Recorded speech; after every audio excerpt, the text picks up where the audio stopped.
Good morning, ladies and gentlemen. Eddie Marcus here. Look, I want to ask you a series of easy to answer questions. And after you've thought about them for a moment or two, I'd like to share with you a series of answers to compare it with the answers that you made.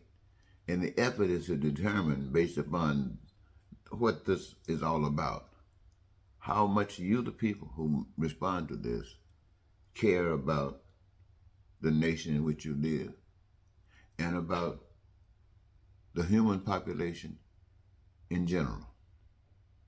All right. My first question is this: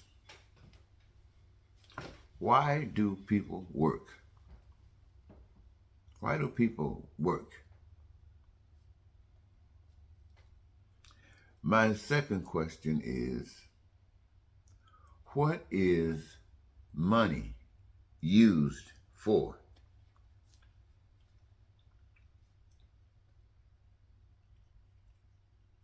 My third question is: would people work if they weren't paid money?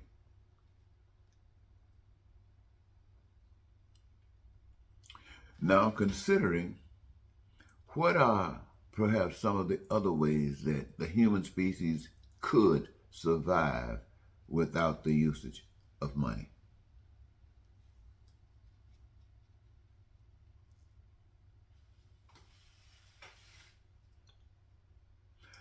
If money, next question, is an incentive to work, what could possibly be an incentive to work if money isn't used? Giving those some thoughts, just some thoughts. Now, I want to change my question a little bit and say, what are some of the downsides of money?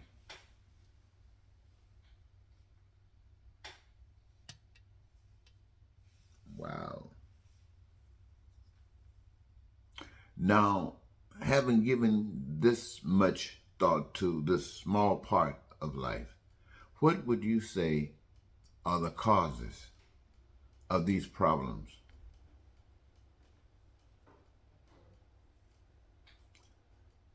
And my last question is, what would you suggest as a solution to the problems? Now,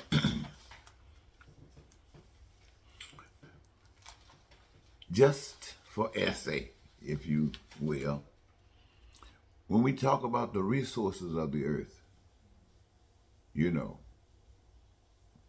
all of the natural resources of the earth, how are they supposed to be utilized amongst an individual or amongst the totality of the human race? How are they to be utilized? What is your comment?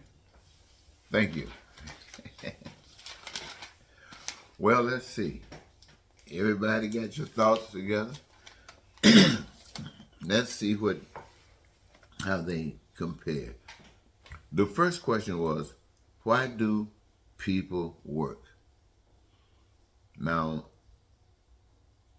an answer that is being given, I'm sure most of you probably said the same thing, is to make money. Then the next question says, what is money used for? An answer, not just say the answer, but an answer is for survival.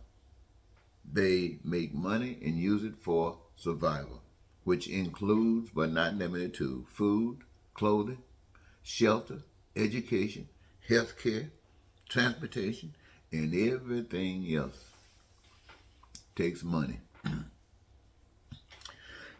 Now, the next question, since it takes money to do any and everything in life, would people work if money wasn't paid? Would people work if money wasn't paid? The answer given here is yes, as long as another way would provide for that survival. All they want to do is survive. So if it's money or something else, they will adhere to it. Now, if you say that they would do this, then the question might come, what other ways would provide for survival? You see how money works for survival. What other way, if there is another, would provide for survival? Well, the answer given here is that a working career could provide all the survival needed. A working career, you hear that? Could provide all the survival a worker would need without money. A working career would provide all the survival that a worker would need without money. Now, how do you translate that? How can that happen? If money is an incentive to work, what is the incentive when money is removed? Well, the answer here is all that money can buy is the incentive. You see, people don't just work for the money's sake. They work for what comes with the money. That is the ability to do almost any and everything that money is designed to work and service the need for. So it's not just the money, but it is the stuff that money can be and is used for. The food, the clothes, the shelter. And that is the incentive. Okay. Many of you probably said the same thing. Many of you probably heard something different, and you're going to think about it. You might agree or disagree, but think about it nonetheless. But now let me ask you this. What are some of the downsides of money? What did you come up with? Well, some people got more money than others. Thus, they can receive more survival benefits than others. More food, more this, more that. Anything that money can access them, aid in their accessing. You got more money to do more than others. So there is a problem there. If somebody can get more health care, somebody can get more and better education, somebody can get more and better housing, better, you got this distinction now. Another downside of money is what a lack of money does. A lack of money can create poverty. A lack of money can create crime, play a role in violence. A lack of money can, as you know, create the atmosphere for hatred toward one another. A lack of this resource that can allow you to achieve most of the things in life that you want will cause racism to rise. It'll cause bigotry.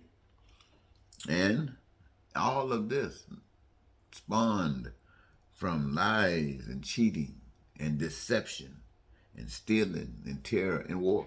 All of these can be a downside of money, but not can be a downside of money. These are downsides of money. For all of these things exist today in every society. Maybe not all of these things exist, but a great number of these things, and all of them cause pain and suffering to the population. Now,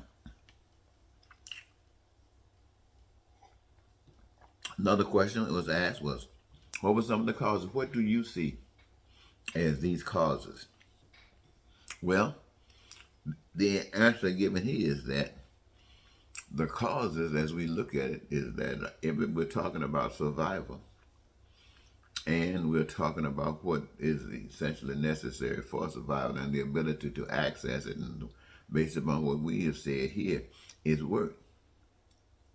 Now, we know in many societies, a great portion of the population is not working. A great portion of the population is unemployed. A great portion of the population works at a rate of benefit in return is minimum wages, and so on and so forth between what we consider the higher wage.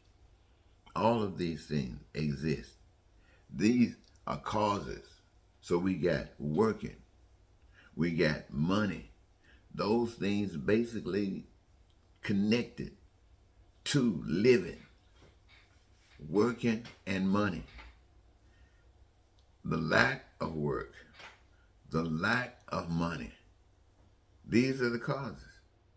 Or should I say, these, as we look at the problems, we see where they come from: a lack of work and a lack of money, denying access. So how do you fix this? You fix this by making sure that work is available for everybody. That's how you fix it. You sit down and you come up with a plan. You come up with strategies that would allow the society to change in such a way that what was failing, it was used but failing nonetheless, can be changed to work for everyone. And that deals with people working, making sure that this work make available to them of the resources that are natural and the degree that they need, want, or desire. And what do you call it when you say, can money do that? Money, you can't make enough money to do that. But you can create entitlement. And this, my friends, this response to life creates entitlement to life. Now, this is what has been said. Now, I think there might have been one other question that I might have asked, and that might have been answered already, and that is the resources of the earth. How are those resources to be parceled out to people? How should we as individuals, how as we as government should see the resource? Well, here the answer is given that the natural resources of the earth are a given. The natural resources of the earth are a given, as is the water and is the air for the survival of the human race, or as need may dictate. These resources are as free to humans as is the air, is as free to humans as is the water, except the control of its access to the individual or to the population is determined by righteousness. This is how it is supposed to be utilized, by righteousness. And what does that mean? It says exactly what we just got through saying, that the resources are available to one, the resources are available to all that have need, want, or desire. Hey, that's in keeping with what we are talking about here. Now, for various reasons, people and systems of the world claim and utilize resources, natural resources, to accommodate the same reasons the choices to deny the best life one and everyone can have. And that begins with ignorance and selfishness, which itself is a natural order of things, indicating that life is about learning of a better life, creating better life, one for all and all for one. The hope, ladies and gentlemen, is that you might be able to understand what we have not been given an opportunity to expose ourselves to that much. We talk about solutions to problems based upon maintaining a system that creates problems. We never get a chance to focus on eradicating the problems. In other words, getting the cancer out of the system. We just keep giving it pills We don't get rid of it because our system that we have set up demands that the cancer is maintained. So, some of us want to get rid of the cancer. I've just shared with you something that you can consider. I want to thank you so very much. Again, this is Eddie Marcus, spokesman and advocate of basic human rights for all. Good night.